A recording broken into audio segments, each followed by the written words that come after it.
Hello students, बालिका उच्च माध्यमिक आदर्श विद्या मंदिर मालपुरा द्वारा संचालित ऑनलाइन क्लास में मैं गोवर्धन शर्मा आपका स्वागत करता हूं। हम कक्षा 12 भूगोल विषय पढ़ रहे थे और भूगोल विषय के अंदर हमें आज एक नया अध्याय परिवहन प्रारंभ करना है।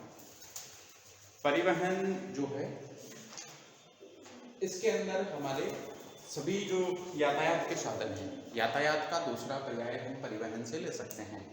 परिवहन जो है इसको हम यातायात भी बोल सकते हैं, ठीक है। और यातायात या परिवहन के जो साधन हैं इसके अंदर जितने भी हमारे किसी भी वस्तु या व्यक्ति को एक स्थान से दूसरे स्थान पर लाने और ले जाने के अंदर जो चीज़ें उपयोग में आती है वो सब परिवहन कहलाती है। जैसे एक किसान है, उस किसान को कृषि कार्य करना है और कृषि कार्य करने के लिए अगर वो कहीं से बीज लेके आ रहा है, खाद वगैरह लेके आ रहा है और उस बीज से बिजाई कर रहा है, खाद डाल रहा है, साथ में उसकी जब फसल उत्पादन हो जाती है तो उस फसल की जो पक जाती है उसकी कटाई के लिए अगर वो श्रमिकों को ला रहा और ले जा रहा है, तैयार माल को बाजार तक पहुंचा रहा है, मंडी तक पहुंचा रहा है, तो ये सारी क्रियाएं जिन माध्यमों से की जाती है, बीज को लाने की और तैयार माल को ले जाने की, ये सब चीज़ें जो है परिवहन के अंदर सम्मिलित होती हैं। और इस परिवहन के कई सारे माध्यम हो सकते हैं, जैसे हम चित्र में देख रहे हैं। सड़क परिवहन जो हमारे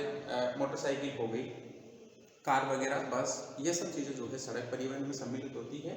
नेक्स्ट जो है हमारे रेल परिवहन आता है, मालगाड़ियों के द्वारा या जो हमारे रेल गाड़ियाँ होती है उनके द्वारा, लोहपथगामी जिसे हम बोलते हैं, उसके द्वारा एक स्थान से दूसरे स्थान पर वस्तुओं को, व्यक्तियों को जो है पहुंचाया जाता है, इसलिए ये भी परिवहन का साधन है। इसी प्रकार जल और इसी प्रकार जो है वायु परिवहन भी है। साथ ही पाइपलाइन परिवहन भी होता है, जिससे खनिज तेल वगैरह जो होते हैं या जल अन्य किसी प्रकार के जो साधन तरल रूप में होते हैं उन्हें एक स्थान से दूसरे स्थान पर पहुंचाने के लिए पाइपलाइन का प्रयोग करते हैं। तो पाइपलाइन भी जो है परिवहन के साधनों में, और परिवहन के साधनों के अंदर भी सड़क साधन के अंदर सम्मिलित होती है। अभी इसको विस्तृत रूप से देखते हैं कि परिवहन जो है इसकी परिभाषा क्या है। तो परिवहन की अगर हम परिभाषा देखें, यात्रियों अथवा वस्तुओं को, जैसा हम थोड़े समय पहले देख रहे थे कि अगर किसान जो है श्रमिकों को ला रहा है या कोई व्यक्ति एक स्थान से दूसरे स्थान पर किसी भी कार्य की वजह से आ या जा रहा है तो वो यात्री हो गए, ठीक है। और वस्तुओं को तैयार माल या कच्चा माल, जैसे इंडस्ट्रीज वगैरह हैं तो उन इंडस्ट्रियों के अंदर, जैसे लोहे इस्पात उद्योग है तो उसके लिए जो कच्चा माल लोहा इसका है, टंगस्टन है, या अन्य जो भी उसके अंदर काम में लिए जा रहे हैं, मैंगनीज वगैरह, वो एक स्थान से दूसरे स्थान पर लाए या ले जाए जा रहे हैं, तो वो सब वस्तुएं हो गई। कच्चा माल जो है वो किसमें सम्मिलित है? कच्चा माल अथवा तैयार माल, ठीक है। यात्रियों अथवा वस्तुओं के अंदर कच्चा माल भी आ सकता है, तैयार माल भी आ सकता है। एक स्थान से दूसरे स्थान पर ले जाना ही परिवहन है। कई बार परिवहन की परिभाषा जो है वो प्रश्न 1 नंबर के लिए पूछ ली जाती है, ठीक है। तो हमें इसको ध्यान में रखना है कि यात्री अथवा वस्तुओं को एक स्थान से दूसरे स्थान पर ले जाना परिवहन है, ठीक है। यह क्रिया जिसके द्वारा की जाती है, मतलब ये परिवहन की क्रिया जिसके द्वारा की जाती है, जिसके अंदर ढोके या जिसके अंदर रखे इस वस्तु या व्यक्तियों को एक स्थान से दूसरे स्थान पर ले जाया जाता है, तो वो क्या है? परिवहन के साधन कहलाते हैं, ठीक है। प्रश्न पूछा भी जा सकता है परिवहन के साधन क्या हैं, तो यात्रियों या वस्तुओं को एक स्थान से दूसरे स्थान पर ले जाने के लिए जिन माध्यमों की या जिनकी आवश्यकता होती है वो परिवहन के साधन कहलाते हैं, ठीक है। तो 2 प्रश्न हमारे यहाँ पे क्लियर होते हैं, परिवहन के साधन क्या है और परिवहन क्या है। परिवहन की परिभाषा हमने देखिए 1 नंबर के लिए पूछी जा सकती है, उसी प्रकार परिवहन के जो साधन है यहाँ से भी परिभाषा पूछी जा सकती है, ठीक है। नेक्स्ट जो है हम परिवहन को किस प्रकार से देखते हैं। परिवहन के साधन किसी भी राष्ट्र के उद्योग और कृषि के विकास में महत्वपूर्ण भूमिका निभाते हैं, ठीक है। अगर किसी देश के अंदर मान लीजिए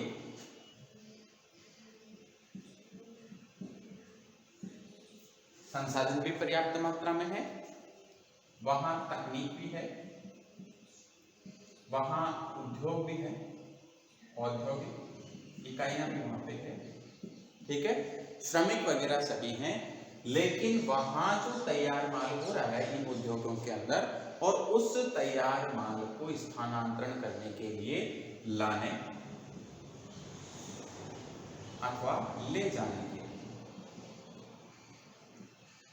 अगर परिवहन के साधन नहीं है तो वो राष्ट्र जो है विकास नहीं कर पाएगा। हम प्राचीन समय से देख रहे हैं, हमारे पूर्वजों की अगर हम बात करें तो जब लकड़ा जो है पेड़ का तना गिरता है और वो गति करता है और उससे पहिए का आविष्कार होता है, और हम बैलगाड़ी जो है जिसको जानवरों के द्वारा खींची जाती थी उसका आविष्कार होता है, तो वो भी पहले जो है परिवहन का माध्यम था। ठीक है, धीरे धीरे इसका विकास हुआ, तो उसी प्रकार परिवहन के जो साधन हैं, ठीक है, वो राष्ट्र के उद्योग और कृषि, क्योंकि कच्चा माल लाने और ले जाने के लिए उद्योग के अंदर काम में आते हैं, और कृषि के अंदर बीज वगैरह लाने के लिए, श्रमिकों को लाने के और तैयार माल को बाजार तक पहुंचाने के लिए, मतलब कृषि के विकास का महत्वपूर्ण भूमिका निभाते हैं। कौन? परिवहन के साधन। परिवहन तंत्र की सघनता और आधुनिकता वहां के आर्थिक विकास का संकेत है। किसी भी देश के अंदर परिवहन तंत्र की कितनी सघनता है, कितनी ज्यादा मात्रा है, मात्रा, सघनता का मतलब हो गया मात्रा से, ठीक है, घनत्व से मान लीजिए, और उसकी आधुनिकता की किस प्रकार की उनमें तकनीक है, गति कितनी है, कितना ईंधन का उपयोग कर रहे हैं, बीएस सीरीज उनकी कौन सी है, प्रदूषण को कितना कर रहे हैं, कितना माल ढोने की उनके अंदर क्षमता है, तो ये जो आधुनिकता है ये उस देश के आर्थिक विकास का संकेत है। आगे चलें, चलिए नेक्स्ट आते हैं। अब ये सारा परिवहन जो है, इस परिवहन के साधन कौन कौन से हो सकते हैं और उनका उपयोग जो है किस किस प्रकार से होता है, हम उनको देखते हैं। तो परिवहन जो है, इसके साधनों को हम 3 वर्गों के अंदर विभाजित कर सकते हैं। पहला वर्ग स्थल, दूसरा जल और तीसरा वायु। ठीक है, अगर हम स्थल की बात करें तो स्थल माध्यम जो है इसके हम 3 भाग करके पढ़ते हैं। ठीक है, पहला जो है सड़क परिवहन, दूसरा जो है रेलवे परिवहन और तीसरा जो है पाइपलाइन परिवहन। जो परिवहन सड़क मार्गों के द्वारा किया जाता है, परिवहन के स्थल का सड़क परिवहन वाला क्षेत्र है। इसके अंदर हम देखेंगे किस प्रकार से ट्रक वगैरह वो सब चीजें जो है इसके अंदर सम्मिलित होती है, इसको विस्तृत रूप से पढ़ेंगे सड़क परिवहन को। सेकंड जो है जिनका रेल के माध्यम से, जैसे मालगाड़ी हो गई, या यात्रियों को लाने ले जाने के लिए यात्री वाली जो ट्रेन होती है वो हो गई, तो रेल परिवहन के अंदर जल को, खनिज तेल को, या जो बाहर से हम किसी प्रकार का कोई पदार्थ ले रहे हैं जो तरल अवस्था में है, उसको एक स्थान से दूसरे स्थान पर स्थानांतरित करने के लिए हम पाइपलाइन का उपयोग करते हैं, तो पाइपलाइन परिवहन आ गया। ठीक है, इसके बाद आता है जल परिवहन। जल परिवहन के अंदर 2 प्रकार का, एक तो अंतर्जलीय सागरीय और एक महासागरीय। अंतर देश के अंदर का, सागरों के अंदर और महासागरों के अंदर किया जाने वाला परिवहन। इसी प्रकार वायु परिवहन है जो राष्ट्रीय और अंतरराष्ट्रीय होगा, या तो अपने ही देश की सीमाओं के अंदर, अंतरराज्य भी बोल सकते हैं इसको,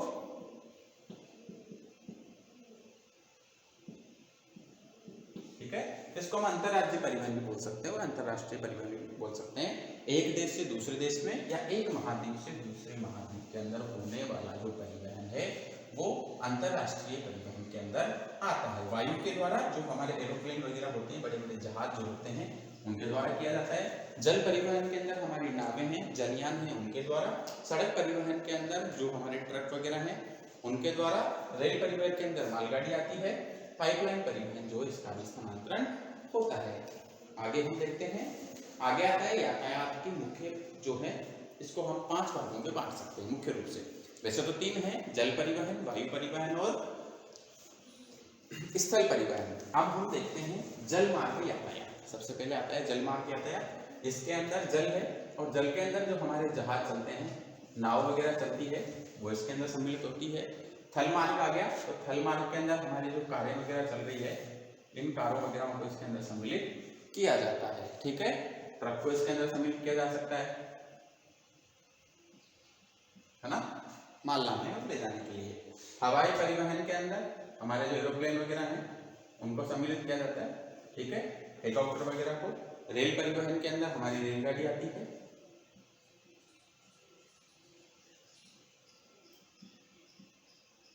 ठीक है, पाइपलाइन परिवहन के अंदर जो पाइपों के माध्यम से किया जाता है।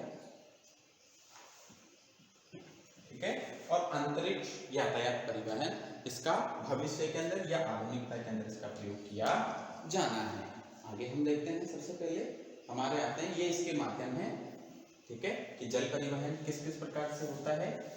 जल परिवहन के अंदर कौन से जो साधन हैं वो काम में आते हैं, जैसे कारें वगैरह हो गई, टैंकर वगैरह हो गए, हमारे पेट्रोल डीजल या पानी को सप्लाई करने के लिए, ट्रक वगैरह हो गए भारी माल का स्थानांतरण करने के लिए। उसी प्रकार हवाई परिवहन के अंदर हेलीकॉप्टर और जो हमारे एरोप्लेन है उनका यूज होता है।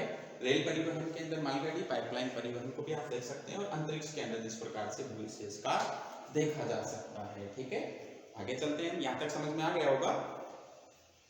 नेक्स्ट हम देखते हैं परिवहन तंत्र के विकास को प्रभावित करने वाले कारक। जो परिवहन है, इस परिवहन का जो तंत्र बनता है जिसके अंदर तीनों प्रकार के जल परिवहन, वायु परिवहन और स्थल परिवहन जो है सम्मिलित होते हैं, तो इसके कुछ कारक हैं। मुख्य रूप से इसको 5 कारक जो है वो प्रभावित करते हैं।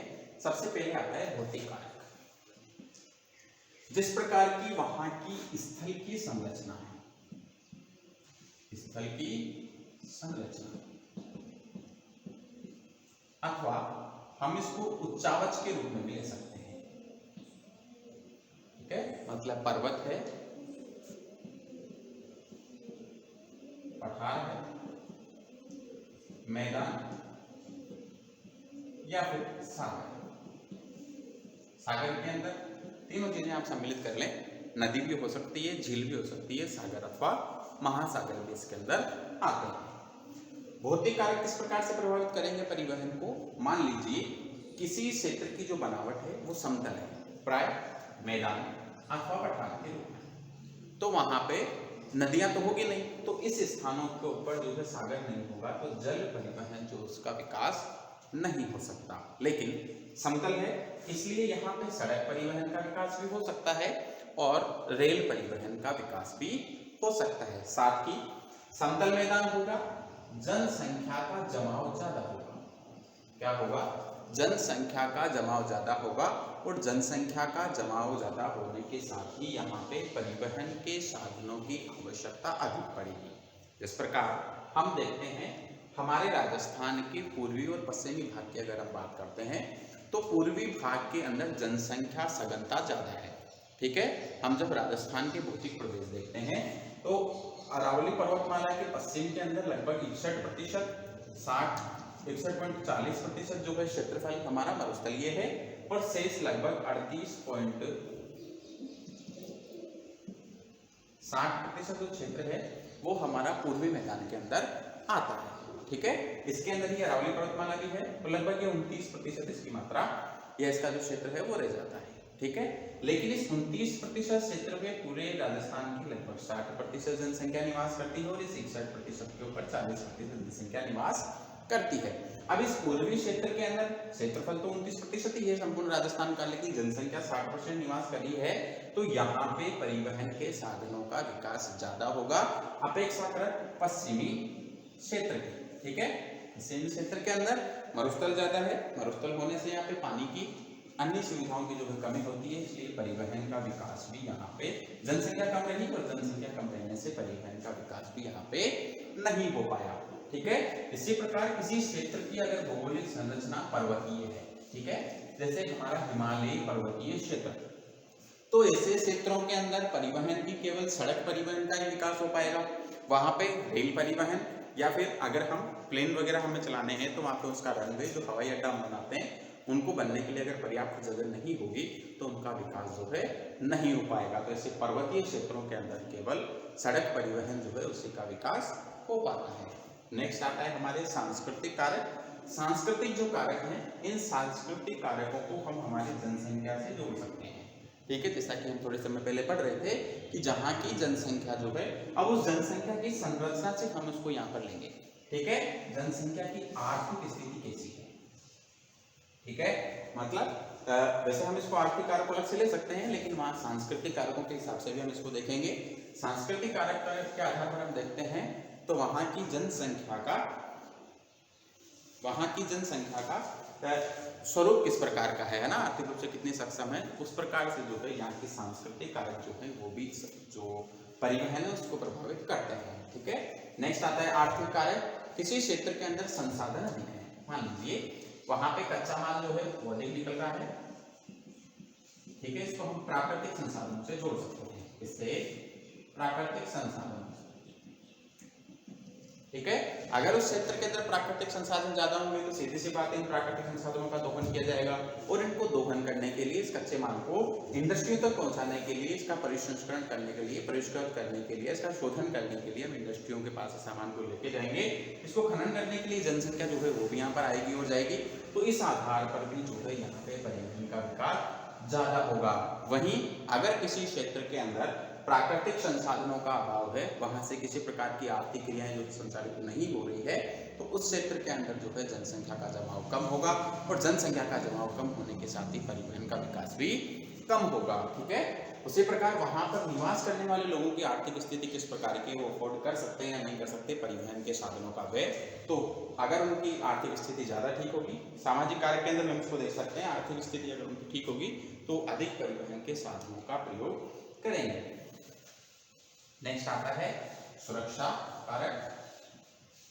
हम 1962 की याद करें, 1962 को, तो भारत और चीन के मध्य युद्ध होता है। उस समय भारत जो है चीन का मुकाबला ज्यादा ठीक तरीके से इसलिए नहीं कर पाता क्योंकि हमारा जो परिवहन तंत्र है उसका विकास नहीं था, सीमाओं के ऊपर हम जो है सड़क वगैरह बनी हुई नहीं थे, तो हमारे सैनिकों को युद्ध स्थल तक पहुंचाने के लिए हमारे पास पर्याप्त परिवहन की आवश्यकता नहीं थी। तो इस प्रकार परिवहन जो है वो सुरक्षात्मक कारकों से भी प्रभावित होता है। जिस प्रकार हम बात करें 1962 के बाद, तो हमने हमारी सीमाओं को सुरक्षा प्रदान करने के लिए सुरक्षा सीमा सड़कें जो है एक अलग से अभियान प्रारंभ किया, और सभी सीमाओं को आपस में एक दूसरे से जोड़ा जा सके, सभी सीमाओं तक पहुंच आसानी से हो सके, इसलिए परिवहन तंत्र का हमने विकास किया है। और राजनीतिक कार्य जो है वो भी परिवहन तंत्र के विकास को प्रभावित करते हैं कि कहाँ पे नेशनल हाईवे बनाना है अथवा नहीं बनाना। हम आगे देखते हैं किस प्रकार से प्रभावित करते हैं और हम इसको ठीक से समझ सकते हैं। भौतिक कारक जो है इसमें 50% से अधिक रेल मार्ग भारत में है, ठीक है।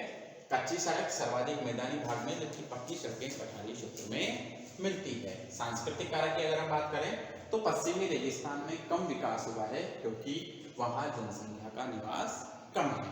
आर्थिक कारक की बात करें तो आर्थिक एवं औद्योगिक बहुलता वाले क्षेत्रों में, औद्योगिक बहुलता जहां पे इंडस्ट्रियां बहुत ज्यादा लगी हुई होती है या फिर खनिज जहां पे ज्यादा मिलते हैं, वहां परिवहन मार्गों का विकास अधिक होता है क्योंकि हमें वहां से कच्चा माल जो है वो लेके जाना है और तैयार माल को बाजार तक पहुंचाना है। साथ ही श्रमिकों को भी एक स्थान से दूसरे स्थान पर लाने और ले जाने के लिए परिवहन के साधनों की आवश्यकता होती है। इस प्रकार आर्थिक कारक जो है वो भी परिवहन को प्रभावित करते हैं। सुरक्षात्मक कारक है, सीमाओं की सुरक्षा पर सैनिकों की आवश्यकताओं, सैन्य सामग्री पहुंचाने के लिए विकास किया जाता है। सन 1962 में चीन के आक्रमण का मुकाबला हम परिवहन साधन के अभाव में ही पूरी शक्ति के साथ नहीं कर पाए। जैसा मैंने थोड़े समय पहले आपको बताया कि 1962 के अंदर भारत और चीन के मध्य युद्ध होता है, तो हम हमारी पूर्ण शक्ति का प्रदर्शन इसलिए नहीं कर पाए क्योंकि हमारी सीमाओं तक पहुंच नहीं थी, ठीक है। नेक्स्ट राजनीतिक कारक, सरकारी नीतियां और राजनीतिक इच्छा शक्ति व उद्देश्य भी परिवहन विकास पर प्रभाव डालते हैं, इनका भी प्रभाव पड़ता है। अब सड़क परिवहन को हम देखें, इसका इतिहास किस प्रकार से रहा, इसको अगर हम देखते हैं तो सड़क परिवहन जो हमारे परिवहन के हमने 3 माध्यम पढ़े, स्थल, जल और वायु। स्थल के 3 हैं, सड़क परिवहन, रेल परिवहन और पाइपलाइन परिवहन। अगर हम सड़क परिवहन की बात करें तो भारत में सड़क परिवहन आदिकाल से ही महत्वपूर्ण रहा है।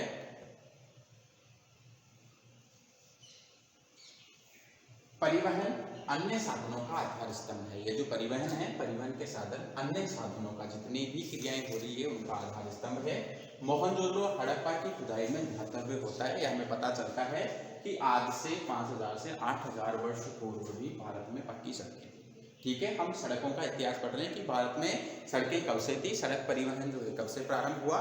तो इससे पहले जब हम मोहनजोदड़ो और हड़प्पा की खुदाई करते हैं तो वहाँ साक्ष्यों के रूप में हमें मिलता है कि आज से 5000 से 8000 वर्ष पूर्व भी भारत में पक्की सड़कें हुआ करती थी, ठीक है। लगभग 400 वर्ष पूर्व से 300 ईस्वी तक, मतलब ये 0 हो गया। 0 से 400 वर्ष पूर्व से लेके 300 वर्ष वर्तमान तक, मतलब 700 वर्षों तक उत्तरी भारत में 2 मार्गों के आंतरिक व्यापार होता था। ठीक है, 2 मार्ग थे, उत्तरापथ और दक्षिणापथ, हम उनको देखेंगे, जो पाटलिपुत्र से काबुल सिंधु घाटी तक विस्तृत था। नेक्स्ट हम इसको चित्र देखेंगे, इसका कहां से कहां तक था। 700 ईस्वी में चीनी यात्री ताओशुन जो है वो भारत आता है, और भारत और चीन के मध्य 3 व्यापारिक मार्ग, जिसे हम प्राचीन रेशम मार्ग के नाम से जानते हैं। किसके नाम से? प्राचीन रेशम मार्ग। ठीक है, तो इसके 3 मार्गों का जो है उल्लेख बताता है कौन? ताओशुन। नेक्स्ट हम देखते हैं, शेरशाह सूरी ने ग्रांड ट्रंक रोड बनाई, जैसे हम आज जीटी रोड के नाम से जानते हैं। इसका जितनी लंबी है पहले थी उतनी तो नहीं रही, लेकिन इसके अवशेष आज भी हैं, अभी हम इसको भी चित्र के माध्यम से देखेंगे। और 2015 के आंकड़ों के अनुसार अगर हम माने तो भारत में सड़कों की लंबाई जो है 48,85,000 किलोमीटर थी। यह देश के कुल परिवहन का 80% है। मतलब अन्य अगर हम परिवहन को देखें तो 80% परिवहन का जो भार है वो सड़क परिवहन के द्वारा ही वहन किया जाता है। हम इसके और कुछ बिंदु देखते हैं।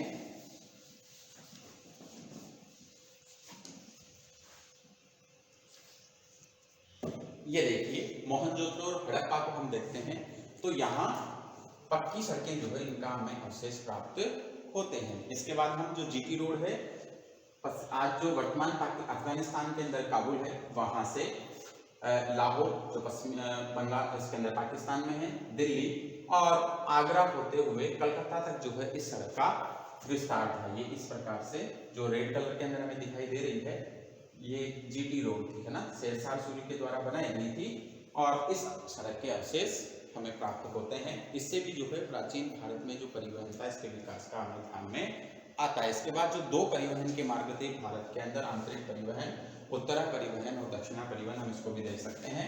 ये जो हमें रेड कलर से जिसको मैं दिखा रहा हूँ मैप के अंदर, जो ग्रीन कलर से थी, ये उत्तर पथ था, और जिसको अब मैं ब्लैक कलर से शो करूंगा ये दक्षिण पथ के रूप में भारत में विद्यमान था। हम अगर प्राचीन इतिहास को पढ़ते हैं हमें इनके साक्ष्य भी प्राप्त होते हैं। और इसी प्रकार चीन और जो ताओशुन भारत आया उसने बताया कि चीन और भारत के मध्य रेशम मार्ग थे।